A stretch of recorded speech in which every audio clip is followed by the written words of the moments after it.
त्रिशिवरमानस हंस चराचर जनन स्थिति लय कारणवो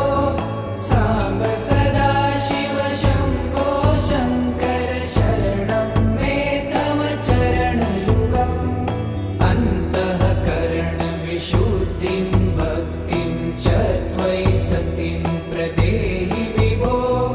साम्ब सदा शिव शम्भो शङ्कर शरणं मे तव चरणयुगम्